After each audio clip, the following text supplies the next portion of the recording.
So we made this basic version, threw together a Steam page, and that went great because we had like a Twitter post that was kind of viral, and I think we had like 9,000 wishlists in the first week, and we were all like, what the fuck's happening? This is a conversation with Kathrin Radtke, co-founder and programmer at Spellgarden Games.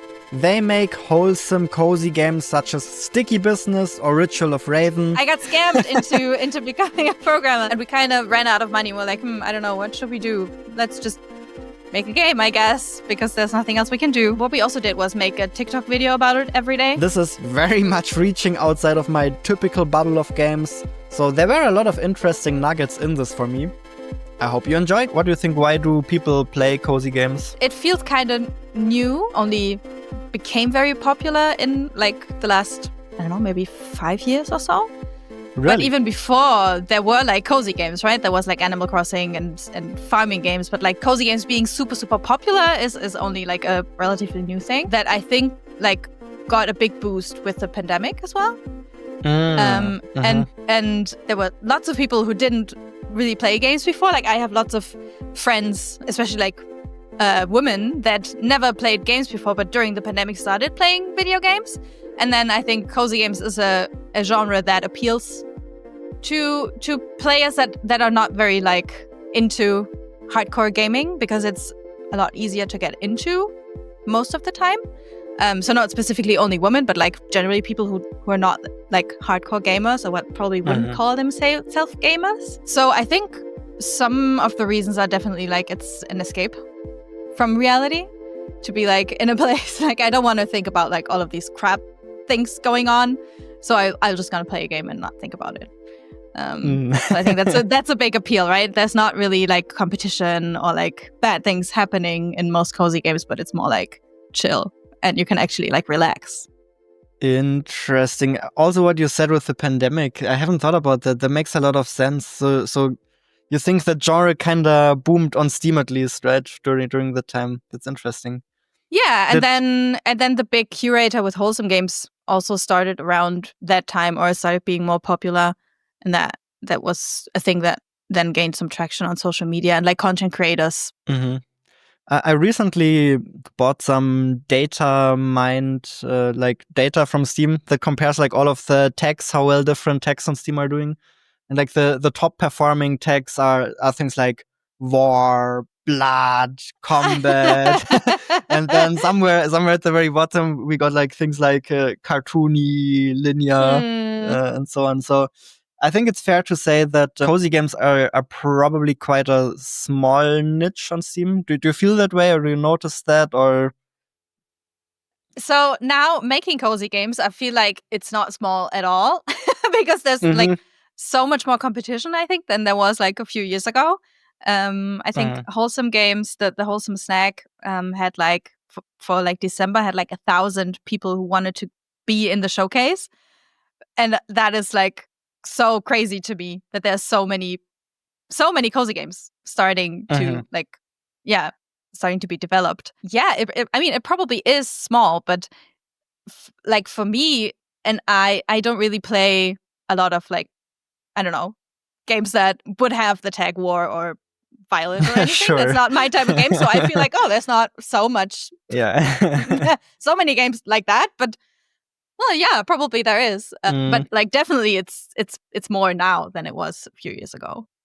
Do you think the cozy games are still on the rise? Are there more new players coming in? Because you said a lot of new players came in during the pandemic, right? Do you think that trend's still gonna keep going? Is it like that new audiences like bringing in new people now, or like what's your gut feeling about this? Like obviously we don't know for sure, but like what do you see in your bubble?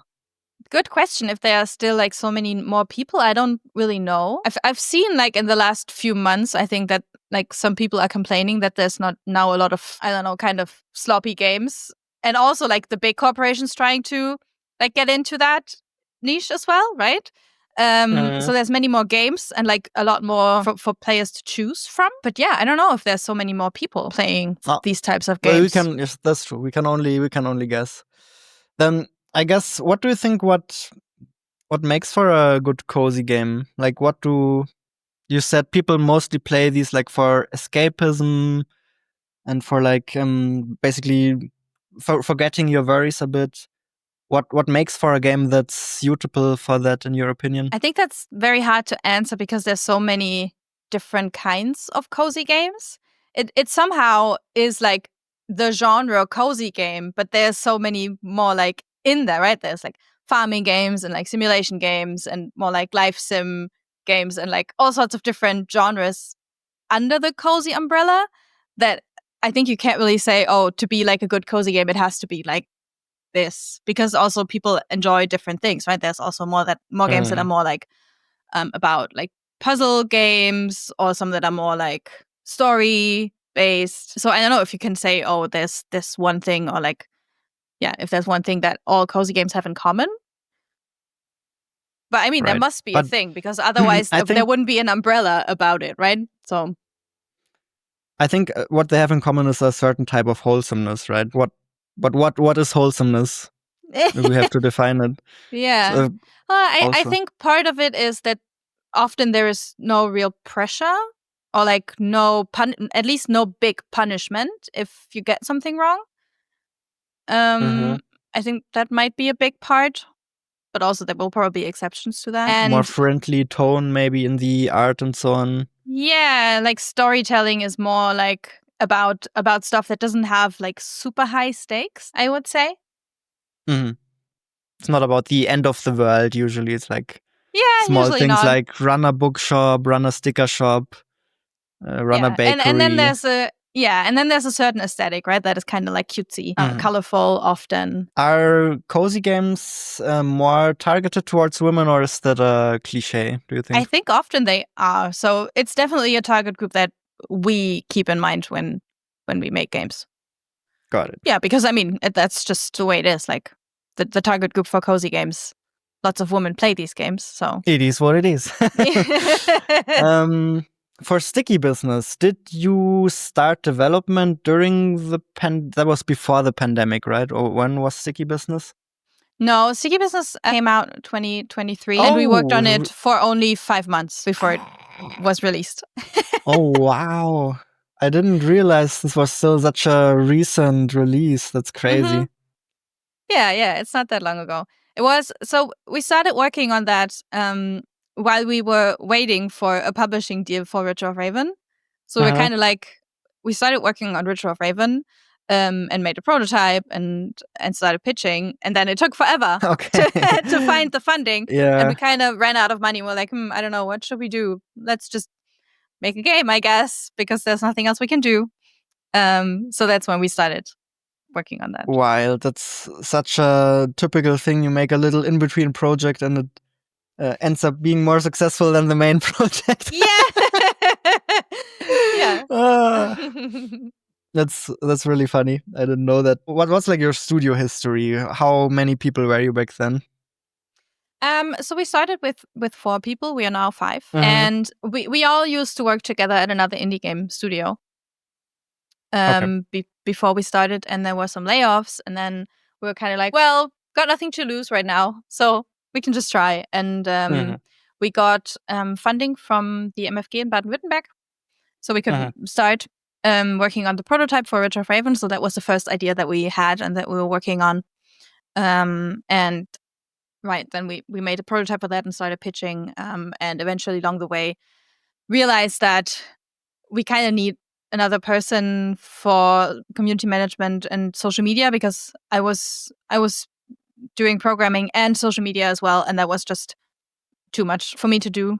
So we decided to get another person, and then that is the size we stayed, and I think we will stay for a long time. It's enough people for the types of games that we make. Yeah. No ambitions to grow further. No, I'm very happy with this size. Like, how are the roles divided in your team? Like, how many artists, how many programmers? We have 2 programmers, me and one other programmer, a game designer, an artist, and then the social media manager. Yeah. And your artists did pump out all of the art for Ritual of the Raven. That's crazy. It's very fast. Yeah. Yeah, wild. That's wild. Because it's Ritual of the Raven for me looks like a very content-rich game with like quite an expensive and large world, to be honest, with lots and lots of content, lots of assets. to fill, probably. Yeah, definitely. I think it's amazing how fast she can do this, because it's often like we're like, oh, it would be so cool if we had all of these cool things, and then she's like, that's a lot. And we're like, yeah, it would be so cool. And then 2 days later, she's like, I'm done. Well, not quite, but like this is what it feels like. Yeah, okay, see. And also for sticky business, you guys were also quite fast. So like 5 months is quite fast. So how did that project come to be? You were like, okay, let's make a little game. We maybe this is a way to get some funding, right? While we wait for the funding from the publisher. Yeah, then I did think you it was. did you still have different ideas, or were you like, nah, that's it, let's go? We had kind of a lead for the publishing contract, so it wasn't like we weren't sure if we would get it, but it looked kind of good. So we're like, okay, well, this might work, but like still we don't know, and like we kind of need to do something, or otherwise we'll just sit here and do nothing. So it was just, okay, let's do a small project 2 or 3 weeks just for fun, and then we can just maybe release it, or maybe not, but like at least we did something, and maybe we will like learn something along the way, and maybe try out what it would be like to just finish a game and publish it on Steam, because that is something that like on our own we've never done. It always just like in a bigger company with a publisher and everything. So what we did is we have in our Notion board like all of the ideas that when someone has an idea, we just put it in there, and like it's a lot of crap. Mostly it's crap, but like a few of them are like, oh well, actually that would be kind of fun to do. And so when we started working on Sticky Business, the first day we just like looked at the board and we're like, okay, this could be fun, this could be fun. And then we just decided on one of the things, because we knew, or like we thought it would be just a 3-week thing. And we're like, oh, it doesn't really matter. Let's just pick one and then we'll just do it. And I also, what we also did was make a TikTok video about it every day. So that was kind of fun, because on the first day that we decided, I made a TikTok video about, hey, this is the thing we're going to do and the idea that we have. And that was kind of cool and nice to like get feedback right away. Okay. Yeah, and then we actually did the first version that was basically playable in those 3 weeks. The only thing that wasn't in there yet was like the customers and like the stories, but everything else was basically there in a like basic form. You could play through it. I'm kind of very much wondering, how do you even get good ideas for cozy games? Because when I think about game ideas, I think about like I often think about mechanics. I think about appealing fantasies, and like is like the fantasy something you think you start with for cozy game ideas? Is like, oh, sticker shop would be fun, or is it like more creative or mechanics driven, or how do you get these ideas? For Sticky Business, and also for the game that we are working on now that is still unannounced, both times it was more of a I'm gonna look online and try to figure out topics that are kind of popular right now, or like things that people are generally interested in, or like hobbies that people have. And for Sticky Business, at that time when we started working on that, I just love to like scroll TikTok and see these videos of where people print out stickers, pack them, and because I'm a big sucker for ASMR videos, that was kind of like a thing that I really enjoyed watching. And I also like, oh, it would be so fun to have my own sticker shop. It might be something that I could do. And then that is where kind of the idea came from. Like, okay, so if I want to do it, maybe there are other people too who would enjoy this fantasy of like having their own sticker shop. And then thinking about, okay, but what would be mechanics that could make this feel rewarding as well? Was it? I think there's one very big brain thing going on in Sticky Business, and that is the fact that the way you design the stickers is kind of also with stickers, right? So you get this, while designing yourself, you also get this feeling of placing stickers essentially. So it's not, so it very, very much delivers on like this promise of a sticker shop, both in terms of you get to place your own stickers to make the stickers, and you're also selling the stickers. So it's very smart. Was that planned, or was it like a byproduct? Thank you. It was. Well, I don't really know if it was. I don't think it was like, oh, this is like big brain thing going on where I'm thinking about exactly what would feel good. But it was more like, so if you want to make a sticker shop, you kind of have to make stickers, and like we can't or like we didn't want to have people have to draw them themselves or make it like very complicated. And I think this is why people liked it so much, because it's not difficult. Like everyone can use these little stickers and make something that kind of looks cool. Without like, you don't have to be like a designer person or like very good at it, but you just throw it together and then it looks cool. And that was something that we figured out in like the first 2 or 3 days, that, oh, this is kind of fun. And we found ourselves just trying to make some stickers with the, 10 elements that we had. We're like sending it to each other, like, oh, look what I made. It's a worm with, I don't know. So, yeah. So I think this is, while we were doing it, it was more like, oh, okay, this is fun. So this is something that maybe we need to improve and like work on more and put a focus on, because this is like the fun bit. All right. So you started making it, and then you realized that that's like quite fun and leaned into it even more. I see. Yeah. And then lots of people now have told us that it like helped them with their own creativity, because I think sometimes being like restricted like that, not being able to do everything you want, but like you have these elements, you can only use them, that's it. But it makes you, I don't know, maybe a little bit more relaxed about the process, and not thinking like, oh, I need to make some great design, but more like, oh, I'm just gonna use this sticker element because I think it looks fun. So there's less pressure. Yeah. It's a very low pressure way to be creative. Yeah. Yeah. I think everybody who's played with stickers in real life also understands the appeal. It's like also why kids love stickers, right? Because it's like so simple. You just but you never use them. Like so I only ever collected them and never used my stickers. Oh. We certainly use them.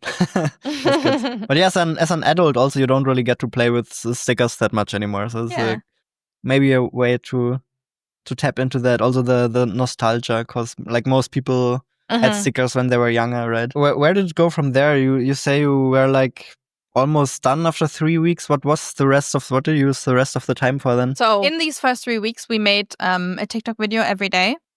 And we cheated a bit, because I didn't actually make one every day, because we posted them a few days later. So sometimes I made 2 on the same day about what we did, like the 2 days before. But yeah, we made like videos about the process, and like some were like nobody saw them, but like there were some others that got some traction and people were excited, and it was really fun because lots of people had like wanted to like be part, and like had ideas about, and we're like, oh, I want stickers like this or that, and that was really cool. Then at the end of the 3 weeks, we published our Steam page. Well, I think after 4 weeks, I think a long time ago.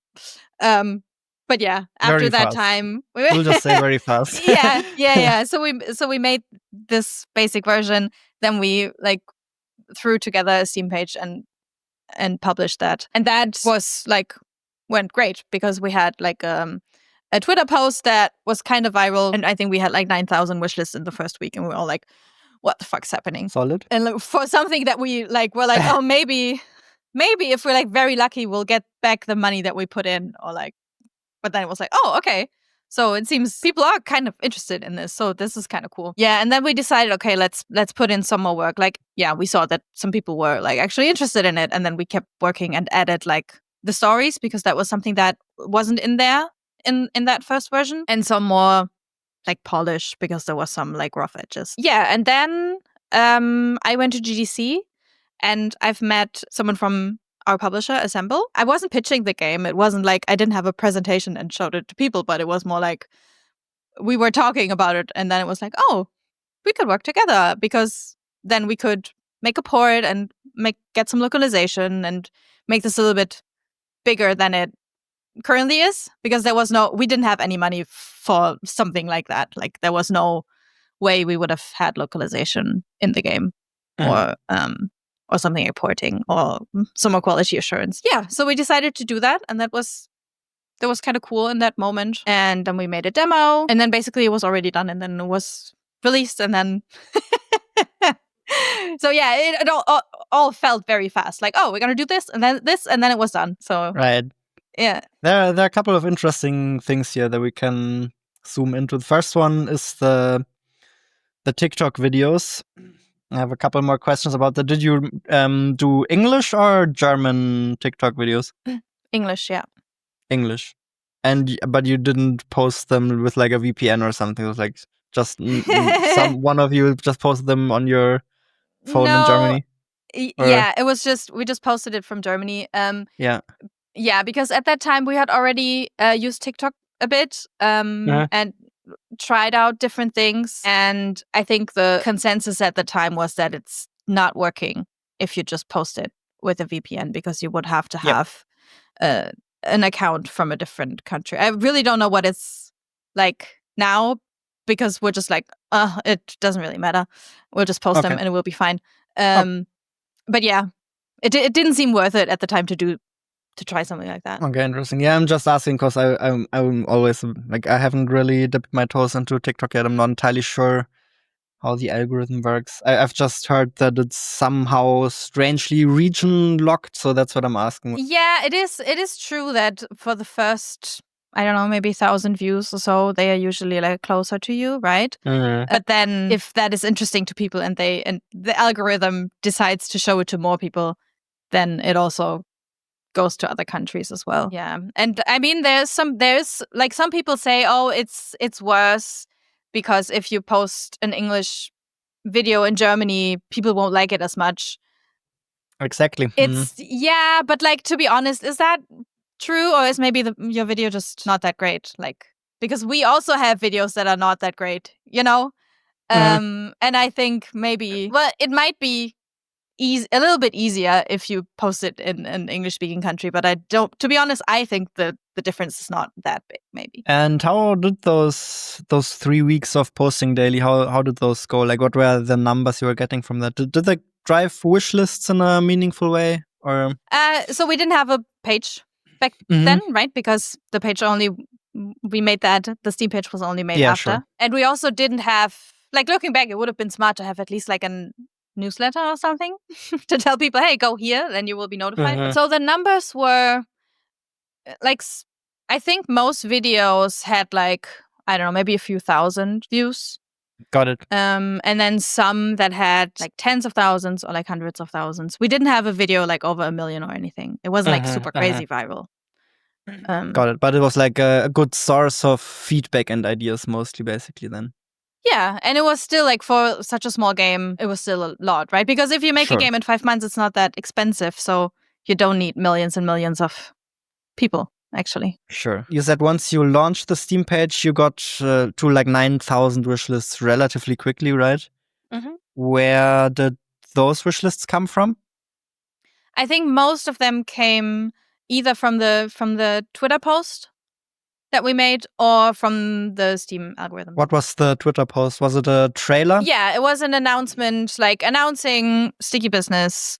This is what the game is, and then a trailer. Yeah, with a link to the store page. Yeah, somewhere. I don't remember. I think the link was not in the post. I think it was maybe in the post below. In the replies. Yeah, because we had, I think, a relatively viralish post for Islanders on Twitter as well back then, and I remember that was quite useful for wishlists. Actually, yeah. I don't know. I don't want to say any numbers if I don't remember. was pretty good as well. I'm not sure how the X algorithm works nowadays. If that kind of stuff is still possible. Who knows? It's sad, right? It would have been nice if it was still usable. I mean, every now and then I see a post with like lots of likes, but but our posts don't. There's nothing going on there for us anymore. Yeah, I don't know. It's like every platform is sort of very different audience, very different algorithms. So different things work on different platforms. It's very difficult to master multiple platforms. I feel like it's like already hard enough to master one. Mastering multiple is like yeah, I think it also really depends on the game, on what the game looks like. Because so when we did Sticky Business, our posts usually were quite good. Like not all of them were viral, but like most of them had like a few thousand. And then once we went and did posts about Ritual of Raven, they didn't really work at all.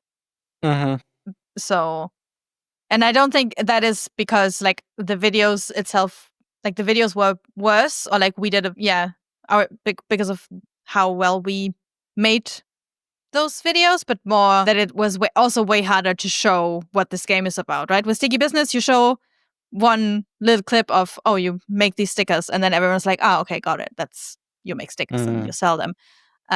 But Richer of Raven is, okay, so it's a farming game, but also it's not. And you have these constructs, and then they do something, and they do it because you put in these cards, and also their story, and like different regions, and here's what they look like. And then like most of the people are already gone. So Yep. So it's like what you're saying is Ritual of the Raven is too complex to explain. It's like for Sticky Business, at first glance you see what it's about. For Ritual of the Raven, you need to sit down and read like at least like a couple of sentences or something to fully understand what it is. Yeah, maybe I don't know if there would have been a way to show all of that in like a 3-second video. Difficult, very difficult. So, and that is what like works on TikTok, right? To like capture attention in 3 seconds. Everyone's like, oh, okay, this is what this video is going to be about. Yeah. But to be fair, that not only works on TikTok, that's like one of the things that's kind of true for every platform. If you have a game that is easier to understand, then it connects to people a lot faster. Yeah. So this is what I typically talk about when I say appeal, right? It's like you can make 2 games and one is just infinitely easier to market because just more appealing. People understand it faster. It's like for all 3 of the games I made, I always did relatively similar marketing, but the outcomes are very, very different. Like similar experience to what you were saying is, for one you tweet about it, nothing happens. For the other one, you tweet about it, and it's not like you're doing a different kind of tweet or whatever. It's just like the game's connecting better in a way. Yeah, makes sense. Interesting observation. So what are you taking something from that for your next project? Or what are your sort of learnings from that? So yeah, actually it's kind of a bit what I just said, that we are trying to now make more games that you can understand in 3 seconds. Because I also think that was kind of more fun for us making videos like that are easier to explain, and like generally smaller games. We worked on Richer of Raven for 4 years, and at the end we were like, oh, yes. It's enough. That. Thank you. Yeah. And like that very short Sticky Business 5 months, that was just fun most of the time. And our next game will not be just 5 months, but like a lot shorter than 4 years. Yeah. Yeah. And then we'll see how it goes with social media. I don't really know yet. The thing is, I kind of I really enjoyed making these videos from day one. That was kind of cool, but that wasn't really possible for the next game that we're making because we were still working on Richer of Raven as well. So we didn't want to be like, hey, we haven't finished this game yet, but also, do you want to look at the cool new thing we're working on? Even though it wasn't like, right? It's like something that most game devs do, like at the end of the project, try and look into the new thing, because you kind of have to like do the new stuff as well.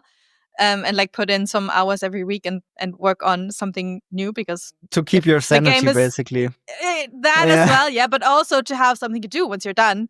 And like, I don't know, sometimes you are gonna have to like get funding again, so you kind of have to have something next. Yeah, so that was already not possible to do. And then there was like, oh, it would be cool if we could announce it in a big showcase. So now we can't talk about it because it has to be like a surprise. And I don't really know how I feel about not talking about the game. I wish I could just show everyone everything I'm doing all of the time, but this is kind of not how it works in a way. And I kind of have to wait a little bit longer until I can actually show this stuff. But I'm really looking forward to being able to show more of everything. Everything that's going on. There are different philosophies about this, right? There's the very open development approach where you show everything from day one. Then there's also some people who say it's actually not so good for your vision to show it too early, because all of the opinions you're gonna get are gonna water down your vision, and it's basically gonna become too washed out if you show it too early before you have a good idea of what you want to make. And then, yeah, what you said, right? If you wanna keep it for showcases or announcement or something is also sometimes a factor, of course. Yeah. So we'll see how this one goes, and then maybe for the next one we'll do it differently again and show it from day one, but we'll see. But as a studio, your plan is to stick to cozy games, or are you dipping your toes into other genres as well? I mean, we'll see. So far, it looks like this will be more of like the type of games that we're gonna make, but also it's just the 5 of us, right? So maybe we'll change our mind next year, and we can just do that because we're just like, we will just talk about it and then figure out what we want to do. I think it does make sense because we have an audience now that might like the next game as well. So it makes it easier to like bring over people to the next game and find an audience for the next game. But like, I know that some of my co-founders really like horror games and stuff, and they would really like to make a horror game, but I can't because then I won't sleep. So I don't know if we're ever going to do that. Maybe we have to split up or something. But yeah, we'll see. Yeah, I can't say now if this is what we're going to do forever. I guess it also really depends on, is there a market for this type of game? Maybe next year it doesn't work anymore and like nobody wants to buy cozy games because there's something else that is cooler or like more interesting to people. Then we'll do that, I guess. I think it's at least gonna be a relatively stable niche, and I think one thing that you also mentioned is that at the very least, one thing you can notice is that the competition is getting higher, right? There are more people making these kind of games. Usually that's a sign that more people are playing them. If more people if more developers get inspired to make these games, that probably means more people are playing them. Well, yeah, true. And I think there's also a good chance that, or at least that's what I believe, that the cozy games niche is going to split up into more defined areas because it's such a broad topic and there's so many games that are nothing like the other game, you know. So maybe it will split up into more genres. Yeah, there are already, I think you can see some of them forming, right? There's also this, for example, this simulator niche that is really strong on Steam at the moment, like these and all of these coffee shop, card shop simulators, and a lot of them are doing really well. So actually, I'm not even sure if it's fair to call that a small niche anymore. I think some of them are really, really big. Yeah. But there's lots of people interested in that, so I guess there's no harm in having lots of them. Yeah, also weird things like Power Wash Simulator, right? It's like, I love Power Wash Simulator. You know the game?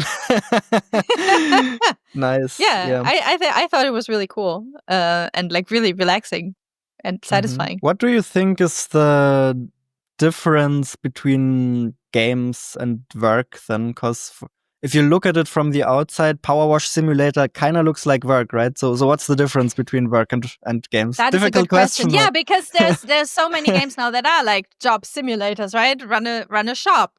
That would be work. Maybe it is because you don't actually have to do something. You don't actually have to physically move. I guess that is a part that you just want to sit on the couch and like see something satisfying happening. Right? I mean, that is like how dopamine works. Like you do something that is effort, and then in the end you see a result, and then you get the dopamine from it. But if you can like skip the effort part and just go right to the result without actually having to move, I guess that is like great for the brain. Right. That's my guess. Okay. So it's like these games are often like romanticized versions also, where actually you don't have to power wash the same spot like 10 times till that pesky spot disappears. It's just like yeah, and you also don't have to do the taxes and like handle all the annoying customer emails. Right? So you only get the nice parts of the business, just not the stuff that you don't really want to do. Like talk to your tax advisor and like stuff like that. Right. So also in sticky business, there's a part of the game where you just pack the boxes, right? From a gameplay perspective, it seems so silly because all you do is you drag the stickers into the box and you close the box. But yeah, and there's also no reward for doing it properly. You can just throw it in and it can look ugly and nobody will complain. And that was a thing that we talked about for a long while. Also, same with like creating the stickers. There's no algorithm that decides if your sticker looks good or not. And we were thinking, like, is this like, can we do it like that? Is this like a game if you're not even like getting a reward for doing it right? But I'm really happy that we did it in this way, because for some reason the fantasy for most people is so strong that they want to make it right. So it's for some weird reason people care about the customers in the game, and they don't want to disappoint them. So they make it nice, and that is why it's so nice for them, because they want to do it, and then they do it, and the reward is they get to look at it looking nice and feeling like, oh, I did this for this person. Yeah. So the motivation is more internal. That's true. In the kind of games I make, you always have to be quite careful that people don't optimize the fun out of their own experience, right? If you have something like a high score, or if you have health, then people very quickly get into this optimization mode where they basically optimize everything to just get a better score or something. But if you don't really have a score, if you don't really have a lose state, then I think people are a lot more inclined to just follow their own fun, probably, right? Yeah, so there is a thing in Richer of Raven where you can actually optimize it in a way that we didn't intend. And we only realized that towards the end of development. We're like, do we do something about it, or should we just let them do it? And in the end, we decided to just let them do it. And what you can do is, so usually it's supposed to be like that. You have these fields, and then you put them on the ground, and then the constructs walk over them and work on all the different fields, like 3x3 or 4x4. You don't actually have to do it. You can just let them work in the same place and like grow the fruits. And it is a little bit faster. It's not that much faster, just a little. But you need less space. You don't need these fields. So it is a way to optimize. And some people came into our Discord and were like, hey, can I actually do this? Is there going to be like, am I going to be punished for this in some way? Are like the fruits worse, or I don't know? And we're like, no, you can just do it. If you want to do it, you can just do it. But most people don't, because it looks ugly and they want to have a nice farm. So the reward is basically just, it doesn't look ugly. Yeah, so... And like, it was a big discussion, and like some of us were like, no, we can't let them do this because it's ugly. But in the end, like, I'm happy the way it is, because people can just decide if they want to do it. But that's also because there's no time pressure or no high score, no efficiency score or something, right? You can just, if you want to have it pretty, you'll just maybe take a couple minutes longer and still get the same results, more or less. So yeah, but I mean, yeah, it's, you get money from it, right? And then you can use it to buy different things. Yeah, I get that. There's some small incentives, but like, for example, for like our first game, Islanders, this was a very big concern for us to make sure that people actually build nice cities. So we very carefully constructed the scoring rules so that when people optimize for high scores, it actually makes for nice cities, right? But is that game not kind of cozy? Yeah, I would say so. Islanders is probably the most cozy game we made so far, but it's, I guess it's a different kind of cozy, because it's very much like the puzzly feels. Yeah. It's very much a puzzle and very optimization focused game. It's not about building creatively, even though there is a creative mode. It's a very, very optimization driven, for sure. Okay, but it, like, the vibe and the aesthetics kind of yeah, now that you say it, I actually haven't never thought about Islanders as a cozy game, but I guess you're kind of right. Yeah, you could fit it into that niche, probably. Yeah. Sometimes I wonder if it would have done better as like a pure sandbox game. Well, maybe. I mean, there are a lot of very popular games like that, where you just build a town but without high scores and puzzles. Do you know? Right? Do you know a specific one? I mean, like Townscaper, for example. Yeah, sure. Townscaper is also really... Yeah, okay, I know the types of games you're talking about now. So you mean these these toy-like games, essentially, almost, where it's like building Legos in a way. Yeah. And if you had done that with Islanders, you would have been like very ahead of your time. True. That was like, when did that came out? Been a while. Right? I think it was it? I'm not sure if it was before or after Townscaper. I think it was before, but I might be wrong. Yeah, I don't know. Let's get to Ritual of the Raven then, I guess. So this was the game you originally planned to make first. What was the initial idea or the initial pitch? Was it always meant to be a programming farming game, or did that sort of evolve during development? It was the thing from the beginning. It the original idea, or like the thought of wanting to do some programmy game, was inspired by Final Fantasy XII. Actually, I don't know if you've ever played that. No. But what you do there is you have your companions, and they have a system that's called Gambit system. And what you do is you give them instructions. Like, for example, it's like, if your health is below 50%, use the healing magic. If you see an enemy, attack it, and like it has resistance to fire, attack it with something else. And then you could make like pretty long lists of what they should do. Me and my husband, we love playing that, and we were like, oh, it would be so cool to use that for a different kind of game. And we were like, oh, it would be cool if it could be like maybe like a farming game where you can tell like little creatures how to farm for example, like if it's ripe, harvest it, and if it's not ripe, water it, and stuff like that. And we played around with that idea for a little bit, and that was even before we started the company. When we started the company, we were thinking about, so what should we do? Like, what would be a cool concept? I was kind of like, at that time, I did a lot of workshops, like coding workshops for girls, and I noticed that they were really it was really cool for them, because they had never done something like this before, and we did very, very easy things like Bitsy or like Twine, and like a lot of them were like very into it. Not all of them. Some thought like, this is boring, but like there were some that were also having like great ideas on what kind of games to make, and I really enjoyed that.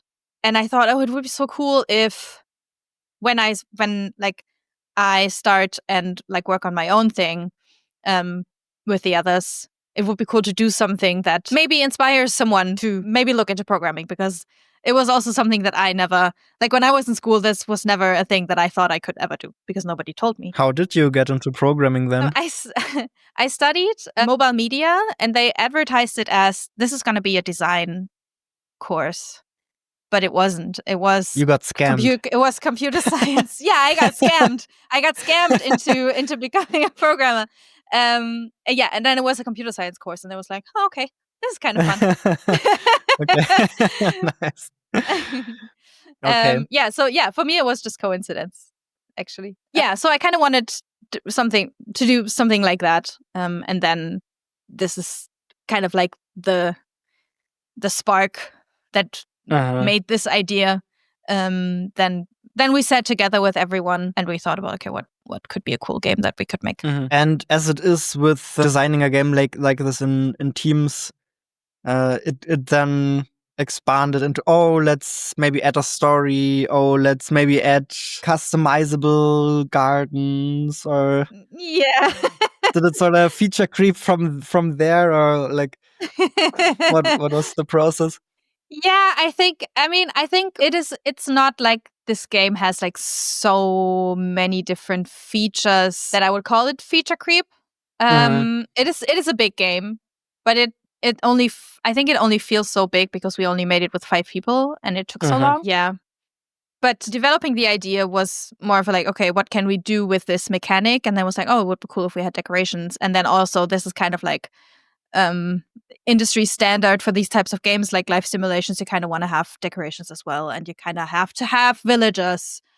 So guess we have to do that as well. And then the story bit was the part that was unclear for the longest time, to be honest. We were like, oh, it would be cool to have some sort of story, and we thought about like, oh, there would be like a witch, and we want this grimoire that is empty and that you have to fill up again. And that was inspired actually by Stardew Valley, the community center. because we thought it's so fun to collect all these things into the community center and have like collections and have to finish it. So that was the original idea behind the grimoire thing. And then it was like, okay, there will be like rituals and these have ingredients and you have to collect them. And that was like the basic idea that we had for the story. And then once we actually started working, like after we signed the contract with the publisher, and then we started working on it, then it was like, okay, so now we kind of have to figure out the story because we don't really have anything. And then we worked together with a writer, and then somehow this spiraled into this huge story that it is now. So yeah, maybe this could have been smaller. I think the story is a little bit excessive for the size of the game. Yeah, I have to say, for me, like knowing what it takes, it does look like a very big game. Also for your team size, lots and lots of arts, lots of content. So I guess what I'm saying is like, if you say let's make a programming game about farming, if you just do that, it would be a much smaller game, probably, right? It would be maybe just one screen of like a garden with like one creature walking around, and that would be the game, right? I wonder if, like, would you agree to my gut feeling that maybe you tried to combine too many things at once, or are you in hindsight like, no, there was actually still an interesting combination and you're like grateful that you did that? Or what's your hindsight way of thinking about that? Mm-hmm. Yeah, I think so. In the end, I definitely think it was just way too big. And I was like, oh, it's just too much. And I think there would have been some ways to make it smaller. But since we had already signed the publishing contract and we had the milestones laid out, at that point there was no going back, really. So it kind of had to be the thing that we said it would be at the beginning of production. We're like, okay, no, this is what we're going to make. So when we started production, we were like, okay, maybe the story isn't necessary. And then we started working on the story, and then we were like, oh, this is interesting. And like we kind of liked how it turned out, and like how it played out, and how it made all the characters kind of like interesting. And what I really like about it is that they kind of feel like all of them have some little story and are kind of interesting and have their own little personality, and then they interact with each other as well. And this is what I really liked about it. And then we're like, okay, well, maybe then let's do it because we like it. And in the end, I still think the story turned out really good, and I really like what it became. But it was just so much work to build all of that, not only to write the story, but also implementing all of it. That took forever. So was it like you had this more or less kind of sandboxy game, and then you built the story on top of that, essentially? Or did you develop the two things alongside each other?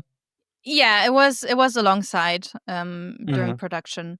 We were like, okay, so at first we need to figure out what the beginning and the end is, and then we're going to build it step by step, because we also have the 4 different regions, and then we built a region, figured out what's going to happen here. Got it. But like the core structure of the story or also of the gameplay is always you gather ingredients either through farming or maybe through exploring the world, right? And then that helps you move on to the next section of the game or of the story. And yeah, and figure something out about the characters and like the mystery that's happening. And in the end, what you're trying to do is like save your mentor that disappeared through one of these portals, and also stabilize the portal so nobody else comes through the portals anymore. Well, to be fair, hearing it like that, it does sound very compelling. Right, it just took me a while to even fully understand the vision. As you said, it's not something that like comes to you that you understand immediately. But yeah, and it definitely turned out to be difficult to explain all of this in a tutorial. I think the beginning part of the game is just way too slow. Looking back, I'm like, oh, this mechanic should have worked like that, but that's not. If we did that and like continued to work on it, we still wouldn't be finished. And we would work on it for 2 more years or 3 more years, and then it would never come out. So I think at some point we had to say, okay, well, it is what it is. But yeah, looking back, it would have been better if the beginning was faster and the mechanics were a little bit different. Yeah, for one of my games, Will You Snail, I have some strange regrets. I wonder if this is something you can relate to with Ritual of the Raven. It's kind of, I made a lot of stupid mistakes for Will You Snail, and it kind of resulted in a game that was not super easy to market. Like, I think I could have done a lot of things better to make it more marketable in a way. but also a lot of people really like the way it turned out. And every time I talk about the mistakes I made with Will You Snail, they're like, "How dare you say that? I love the game. Stop saying it was a mistake." So clearly there's like I maybe it's also okay to acknowledge that there's also value in games beyond marketability and how well it sells, right? There's also like maybe you, as you mentioned, maybe you made something really special for someone who got into programming because of that. Yeah, and in the end the reviews are kind of good. And like people enjoy playing it, so I guess it can't be that bad. Right. Right. So you're not having any big regrets. You're happy with how it turned out. No, yeah. Got it. I kind of see that you can't say too much about your future projects, but maybe like for the rough direction. You said like shorter projects, right? Yes. Are you going in the simulatory direction or in the creative direction for future projects? What's like the direction? So what we're trying to do is make something that people who like sticky business will like. So leaning into that a bit more, yeah. That makes sense. Yeah, so this is like the direction it will. So both simulatory and creative, potentially. Potentially, yeah. Okay. How did you develop the art for Ritual of the Raven? Because honestly, it looks very strong, and I'm very impressed that it was fully made by one person. It's really crazy. Thanks. Yeah. So it basically, it's our artist made a concept and showed it to us, and we were like, yeah. Let's do it. That looks amazing. No, it's really not that complex. It was really just like, okay, so we know we want to do like a farming game-ish game. So there was the option of doing it like just top-down Stardew Valley like, but then it would have looked exactly like Stardew Valley, and we didn't really want that. And I don't really know actually how Sophie came up with that. I thought maybe we were like, oh, it would be cool to have maybe like an isometric view. And then she made something, and we're like, yeah. And that is basically it. Basically looked very similar to what it looks like now.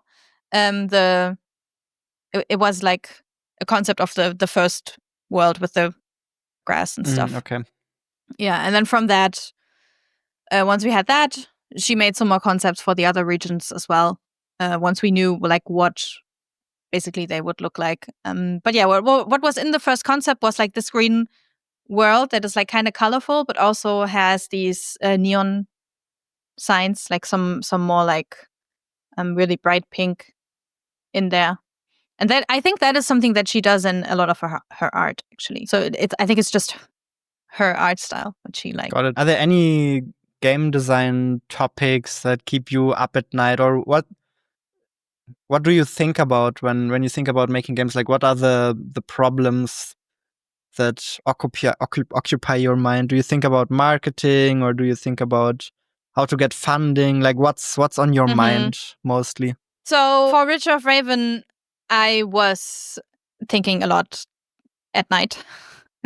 It kept me awake a lot, and I think all of us at some point, because it was, I mean, the idea kind of worked with the constructs and like doing the farming with them, but there were some like pretty big issues that we couldn't figure out how to solve. That had mainly to do with the pacing, because it took a long while to grow the stuff, but there wasn't a lot of things for you to do, obviously, because it's automated. So we kind of had to figure out how do we do it so that it's still fun. And we kept making it faster and faster. But in the end, we decided, okay, we need to give the constructs an ability to actually grow the stuff instantly, because otherwise it's just not fun to wait for a day. Because in tests we found out that people would just go to bed at like 8 a.m.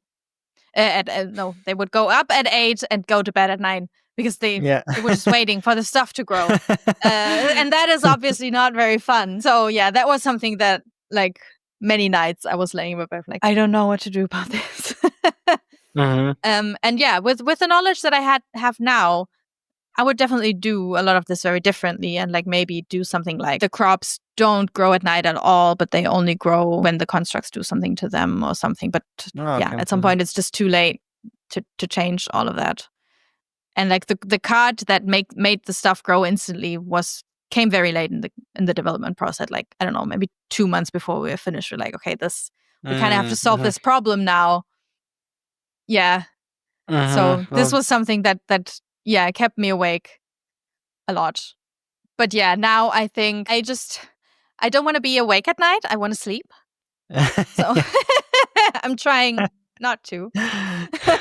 Not to think about it too much. Right. And so now for your next projects, like what are the things you're thinking about now? Is like, how do we make a game that's more marketable, or how do we make a game that appeals more to the sticky business fans, or how do we do social media, or what are you thinking about now? Mm-hmm. So I think right now it's more like specific mechanics, because we're very much at the beginning and trying to figure out how everything works together. But it's less stressed and not like, I need to figure out this right now. But like, okay, we're in the process of figuring out how this mechanic is going to work. And if I won't figure it out today, I might figure it out tomorrow. Like, to be honest, working on this new game and also working on Sticky Business felt a lot different than working on Rift of Raven, because it's not as set. And also, I don't really know how to explain it, but for Sticky Business, once we had the idea and the basic things set up, it was like, okay, this all makes sense. This is how it's supposed to be. And I think that never really, or like very rarely happened at Rift of Raven, where like, okay, this is the right solution to this. But now again, it's happening sometimes, and that makes me feel a lot more relaxed about it, because like, oh, okay, yeah, this is how it's supposed to be, and this is gonna work, and it makes me feel much more confident about all of this. And this happened a lot with Sticky Business, where like it clicked into place, like almost like a puzzle piece. Like, oh, okay, we need to figure out how this is gonna work, and then we thought about it and worked it out, and then it worked, and we're like, yes, this works. I know that feeling you're talking about. How do you get that feeling? How do you make things click into place? I don't know. Right now, I think it's maybe just really like the idea. If the idea works, it will work. Got it. Kind of. Because this is another thing that I've been thinking a bit about recently is the more I talk to devs, the more I feel like this process of locking yourself in, either with a publisher that gives you milestones, or with funding that also locks you into a specific idea. Like, for example, there's prototype funding, right, where you get funding for your specific prototype. It kind of locks your idea in a bit too early, right? So I wonder if that's something you agree with. Would have been better for Ritual of the Raven if you had more freedom during the development process, maybe? Yeah, definitely. But the thing is, there was no money, and we needed to pay rent, you know? Like, that's a nice thing to wish for. Like, I wish it would be like this all the time. And now we are in a position where we can give ourselves the time to just figure it out. And like, if it doesn't work, we're just gonna do something else. But that's not the reality for most people, right? You kind of have to get funding and find a publisher because someone needs to pay the bills. But it's also definitely. Also with prototype funding, I guess the problem sometimes is that even to get prototype funding, you have to have like a very clear idea of what the game's going to be, even though you're going to make a prototype. So you actually have no idea what game you're going to make. And then, you kind of feel like you need to make the game that at first you said you were going to make. Yeah, I guess I'm just wondering if maybe, because it's also in the best interest of publishers and also for the people who provide these kind of funding and so on, that the game turns out to be successful, right? So I wonder if they could maybe sometimes do a bit more to open these kind of doors for the developers to change their mind later on, because that typically or oftentimes makes the games better. Yeah, and I think there are publishers like that. Sure. Who are more open and for example, when we worked on Sticky Business, even with a publisher, it wasn't like that, where someone from the outside told us like, you gotta fix this right now because there's a milestone tomorrow. It was like, also I think you can kind of understand where publishers that do have these kind of schedules and so on, where they're coming from, because there's obviously also there are also the developers who change their mind constantly and they don't get anywhere. So Yeah. Yeah. There's And that it's as a lot of well. money, right? It's not like just a few thousand, but like sometimes it's a lot of money. So if I would give someone $500,000, I would want to know what they're up to, I guess. Yeah. You don't want to have them change their mind constantly and so on. Yeah. I see that as well. There was another question that I wanted to ask. Yeah, maybe next, just what advice would you have for people who want to get into cozy games? Because I think it's, as you said, it's quite appealing for a lot of developers, and also to just make something small, to make something chill. What advice would you have? Where do you start with that? What should you pay attention to? I think it's not too different from like general advice on how to make a game, right? You kind of find something that hopefully people are interested in. And like, I think generally it's a good idea to check first if there is anyone interested at all, right? Make a little video or like a little prototype and check if this is going to be interesting. I think also what's helpful is to just see what's out there. I think maybe sometimes people are afraid, I don't just want to do whatever someone else has made. But like looking at the competition is really valuable, right? You want to know what people bought. Sometimes there are games that I look at and like play. I'm like, I don't like this. This is not fun. But it has like millions of people playing that. So clearly there is something about those games, and like trying to figure out why people are interested in this, I think is really helpful, and then see how you can make your own spin on it to make it fun. Yeah. And I think a big part is also having a team that can then actually make whatever you want to make. Right? Because if we decided now we should make a 3D game, we don't have a 3D artist. Like, how would we do that? Right? Sure. Maybe that's an easy example, but like, I don't know. I think like some kind of interest in this kind of genre and like knowing what's going on is really helpful. So I guess, yeah, I think those are maybe like the first few steps to take. How do you gauge interest? Let's say I have maybe an idea for a cozy game I could make. Should I just post on social media a bit about it a bit, or how do I find out if people are interested? That's what I would do. Yeah, I think I would. And that's what we did with the new game. We posted a video on TikTok, but on our main account. But we posted it on another account and told nobody about it. And now it's private again.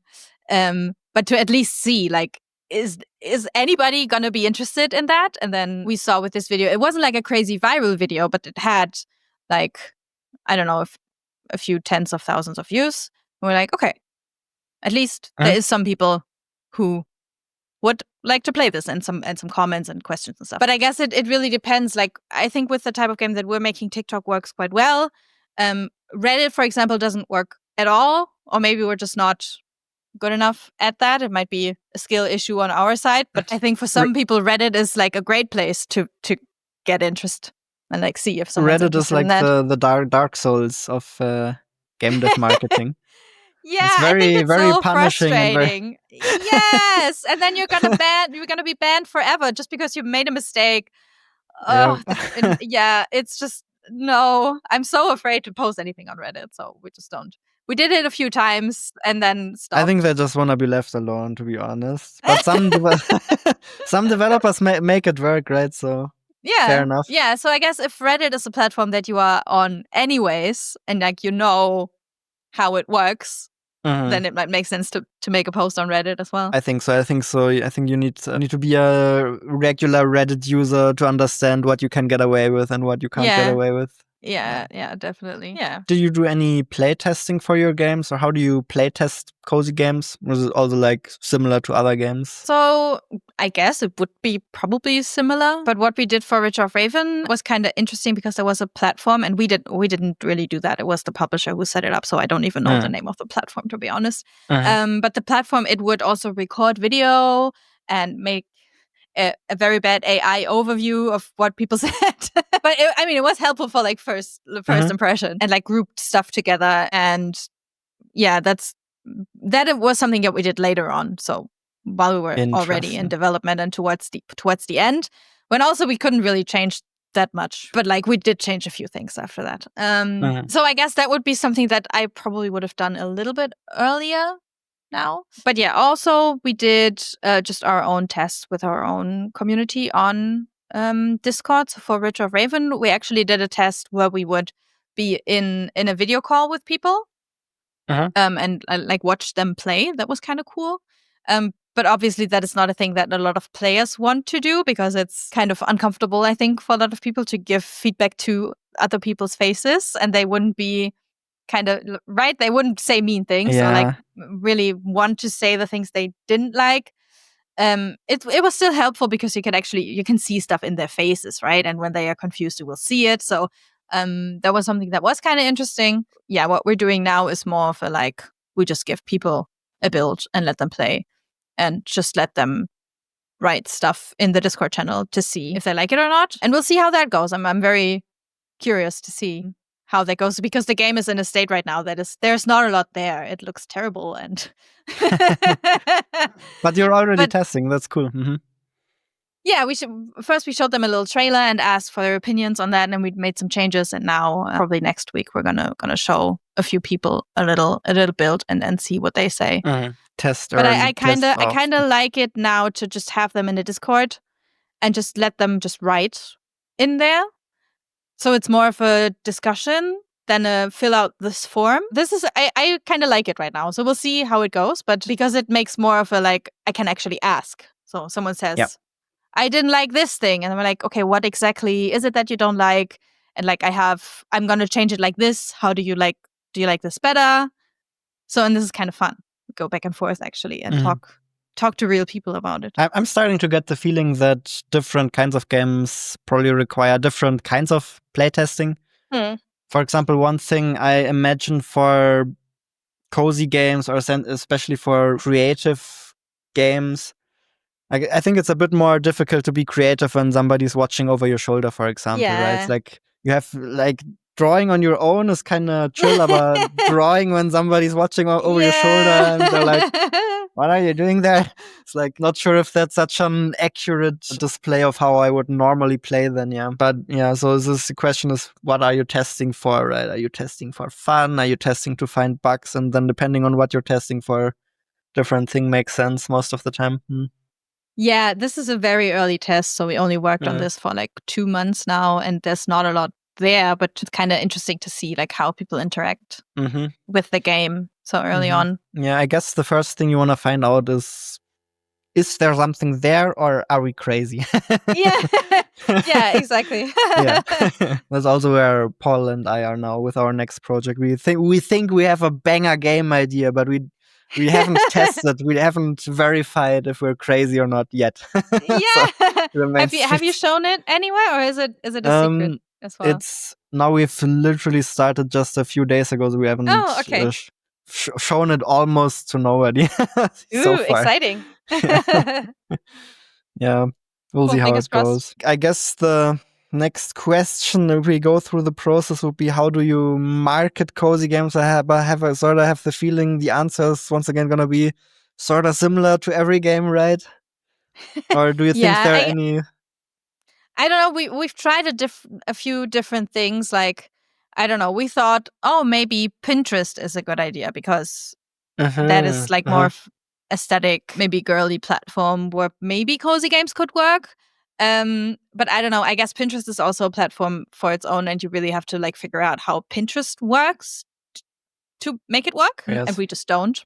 Like, so maybe it could have worked if we spent more time. But then again, not knowing if it would work, put that much effort in. I would have also thought that Instagram would be a platform where that works more, but I'm not so sure about that now. Yeah.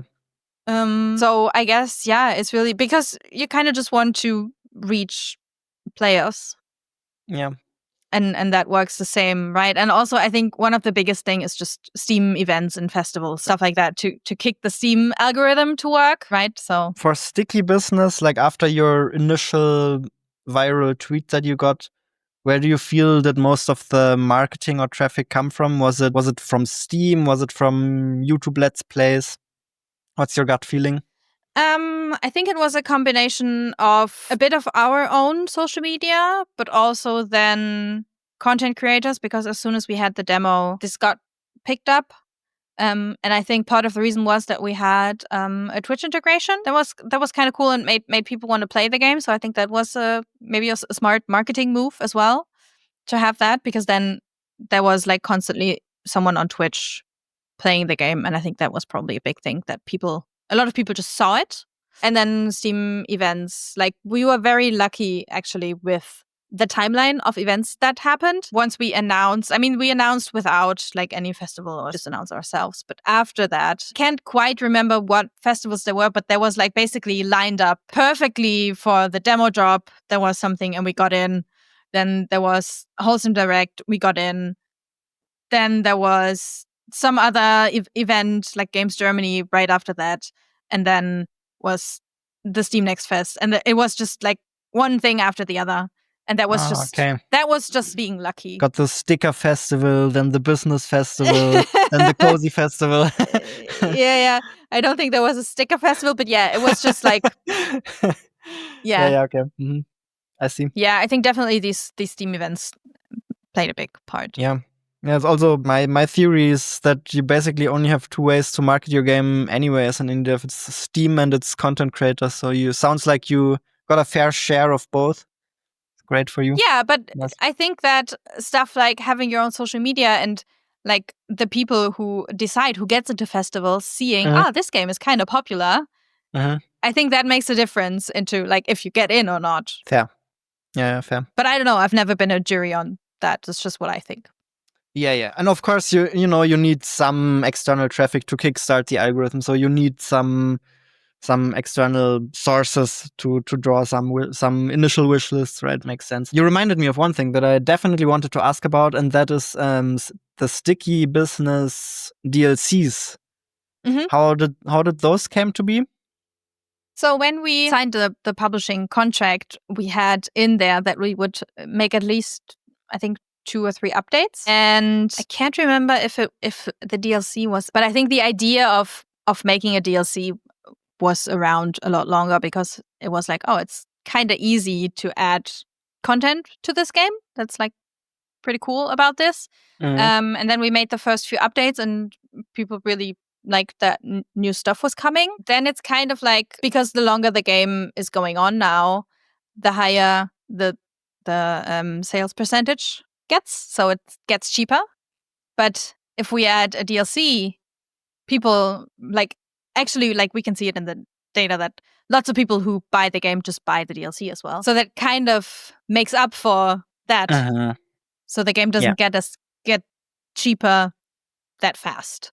So when we did the first DLC and like people were like quite happy about it, we were like, okay, cool, that was cool. But now we're working on the new thing. Let's go. And then our publisher was like, hey, do you want to make another DLC? And we're like, no. And like then they explained to us like the thought behind that, that it like works with the price and stuff, and that it's a marketing beat as well, and like a reason for Steam to give you featuring, and so there's like lots of positives about it. But we were kind of scared that people would get mad and be like, oh, why do you like want more money from us? You're just greedy and stuff like that. Yeah. And some people did, especially because we had achievements in the DLC, and people got so bad about it. And I didn't even understand because I didn't know that people are so crazy about achievements.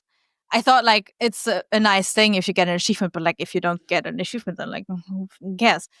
But people do care a lot. And so having achievements in the DLC meant you cannot get 100% of the achievements without buying the DLC. And people accusing us like, oh, you did this on purpose. You are so greedy and you want us to buy the DLC so we can finish the game. We're like, no, actually, we just thought if we make new content, people will want new achievements. So we just added them because we thought we should. Yes. But yeah, generally, people didn't get mad about us making new content, but we're like, hey, this is really cool that there's a new DLC. There were new stories as well. And people were very happy about it. So we decided to make another DLC.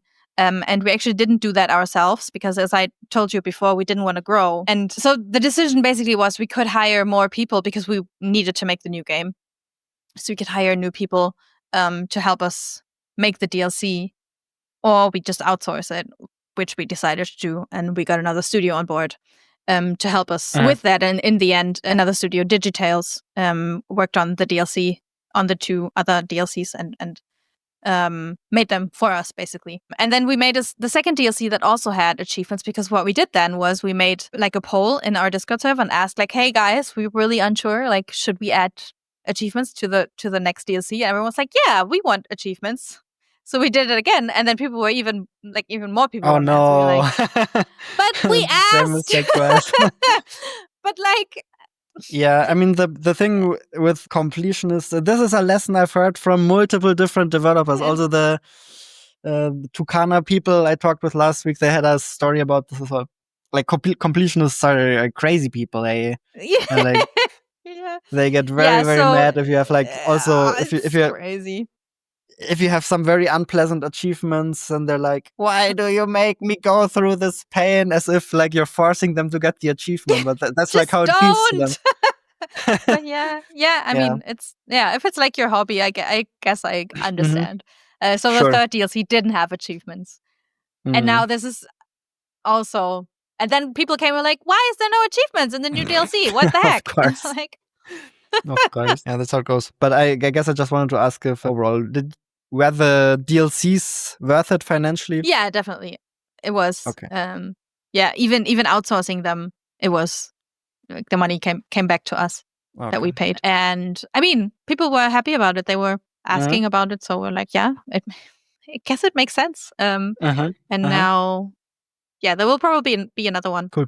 From a quick nerd question, in case you know anything about this, how is it setting up a DLC for your game? With like, is it as annoying as I imagine in the Steam backend to get that to work, or is it relatively easy-ish? I haven't done that in the backend, so I don't know actually. I think it's like I haven't heard someone complain that much, so I guess it must be like okay enough.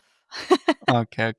Yeah, but also the way we do the DLCs is like kind of sneaky, and everything is in the main game and it's just unlocked if you buy it. So it's not like you have to download. Okay. So I don't know if how it would work if you had the stuff outside. Yeah, I guess. And that was something I was afraid of, because I heard that people got mad about something like that for other games, but I guess our audience just didn't really care. I think what people get mad about is if you launch with a DLC and you have like content behind an extra paywall at launch. But I think if you add DLC over time, then it doesn't really matter if it's in the game or if it's like actually downloaded. I think it doesn't really make a difference, right? Yeah, I mean, I can understand why it's kind of annoying, because you have to get an update and you download all of the stuff and you can't use it. Sense that people would be annoyed. Yeah, fair. But like in the case of sticky businesses, a couple of megabytes for new stickers, right? Yes, it's not like it's 10 gigabytes of download or anything. Yeah. Interesting. So do you think more indie developers should consider making DLC for their game? Can you imagine this working for more games, or was it specifically for the case of sticky business that was just a good fit for that game? I think it's definitely not a bad idea, and it's definitely something that we're thinking about for the next game as well. I think it's more of a, I don't know. So for example, we never did early access, and we won't do that. And people call us crazy because they're like, you're wasting a beat, But I'm like, oh, we could just make a DLC, and then that's the beat. That's a good take, actually. It's maybe even a better beat than, because oftentimes you see people think they get 2 launches, but they only end up getting 1. Like the early access launch oftentimes kind of is the launch, and then the 1.0 launch. Sometimes nothing happens. Sometimes the 1.0 launch is really big. That also happens, but this not always. Yeah, and I think I'd rather make the main game a little bit cheaper, thinking about but then we're gonna add more content later on that you can buy, or you just don't. You can decide that for yourself. Then doing early access, because that is making me like thinking about that. I already feel anxious about it, because like, you're gonna have a roadmap, and then every 2 weeks you're gonna make a build, and if you don't add new things, then people will be very mad and like, Yeah. oh, I don't want this. So I wanna finish my game and then launch it, and then if people are interested and they're gonna ask for things, then I can be like, cool, I'm gonna do that, and like we're gonna add the thing, but we're gonna add it when it's done. Yeah, that makes sense. Also, you want to get closure on your project at some point, right? Like early access. That as well. Yeah, I mean, I guess it's okay with the size of our games where it's not that big. But if I had to do early access on Ritter of Raven and work on it for another year, I think I would have gone completely crazy. Yeah. Yep, I can imagine that. I think the worst case scenario that can happen when you do early access is that the early access kinda doesn't go as well as you planned, but you already promised this big roadmap, so now you have to keep working on it, even though it's not even really worth it to keep working on it. Some cases of that as well. So yeah, or you have to abandon it, and then I don't know, it doesn't look good. It's not a good look for the studio now. Yeah. We can probably get away with it once, but if you do it again, I guess then it's over. Did you do early access or did you release? We did early access once for Thronefall. The other games were without early access. For Thronefall, it worked out okay, but we did not make any. One thing we were very strict about is we did not make a lot of promises at all. We did not have a roadmap, for example. Okay. So we were just like, I didn't know you could do that. I don't think you need a roadmap. You just need to fill out like the like Steam asks you this one question about what do you plan to add during early access. You have to fill that out, but you can kind of fill it out a bit wishy-washy. Yeah, okay. And you don't really have to make any promises to players. But that being said, being in early access, people do expect regular updates. That is something they expect whether you have a roadmap or not. So if you take too long, they're gonna say dead game.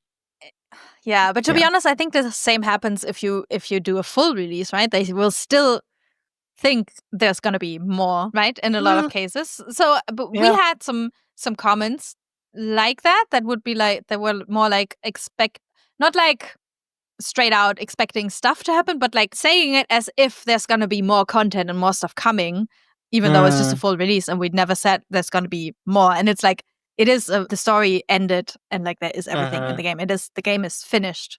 There's literally nothing where I would say, oh, I would really need to do an update or a DLC to make this game the way I envisioned it, or like it's just like it's done. But I remember there was one bug report about that you can get stuck in some place, and then someone was like, yeah, I think like at least for the early access phase now you should add an unstuck button. And I think lots of people just assume that if a game comes out, it's early access. Yeah. Right? So this person was like, oh, this game is just new, so it's early access. There's kind of automatically this expectation that games will receive updates. It's kind of baked in nowadays. And I think you have to kind of give into that a little bit as a developer, so you can't be like publishing it and then immediately go offline for months. So if you publish a game, then nowadays you're kind of obligated to do bug fixes and minor updates for at least a month or so. And some people expect more. Yeah. I mean, bug fixes totally make sense, right? That you fix everything that's not working, and maybe small improvements. That's what we're doing now, improving some things that are like really confusing. But like other than that, there's not gonna be content, and I'm like a little nervous about like what's gonna happen in a few months when people realize there is no new content. What's gonna happen? We'll see. I don't know. You didn't promise You didn't promise anything anywhere, so I'm not sure what they would get mad about. But any game recommendations you would give to someone who is not so much into cozy games? Some interesting things we should check out? Ooh, I mean, there is like a lot of cozy games that are like super popular that I guess I would tell you to start with if you want to like learn about cozy games, just stuff like Animal Crossing and Stardew Valley, which is like really like genre defining, I guess, right? To understand like what's happening. But I mean, Unpacking was a great game. I love that. What else? I think I really like games that are like a little bit more creative, or also stuff like A Little to the Left was great. But those are all like games that I know and like liked because they are very similar to what we make and are like comparable. So I guess that's just the type of game that I personally enjoy. I think what's actually great about making cozy games is that I think they play really well with small scopes in theory, right? You can probably make very tiny games that still work very well. Yeah, and also it's a lot of these games are like really kind of new, and there's not really something that you can really compare. So I think when we thought of Sticky Business and we're like, okay, so now we got to figure out what are like games that are very similar to this. We're like, well, I mean, I guess A Little to the Left is similar, and then there is some games that are like have a similar vibe. But I think lots of cozy games are really have some really new ideas that you haven't seen in other games. And now, of course, they're also copying everything, right? There's like a million clones of everything and like a million farming games as well. But there's also some very cool new ideas that you haven't seen anywhere else before. It's also, we talked about this a bit earlier, but it's just interesting which themes or which fantasies you can get away with. There's also this game called something with a bookshop, tiny bookshop. Tiny? Mm-hmm. Tiny bookshop. I think also met the devs a while ago on some event. I was skeptical about their idea when I heard them talk about it back then, but it turned out really well. I'm kind of surprised because it's also such a weird niche idea, and it's just yeah, and I think you could kind of see that it appeals to a very specific sort of people, right? Because it's very slow and you don't really do a lot. It's really like really relaxing, I think. And I remember I played the demo because I was on a jury for some award. And then I thought, oh, I know what the game is about. And then I played it after release now. And there's like so much more things going on. And like you can recommend books. And it's just so fun. I really enjoy it. It's really, really a good game. Should check it out. Looks interesting, yeah. Yeah, you really should. Cool. Anything else you think we should talk about? Otherwise, we'll just call it quits. Yeah, sounds good. I think we covered a lot of things. Well, that was a lot of fun. Thanks a lot for making time for me. Appreciate it. Thank you.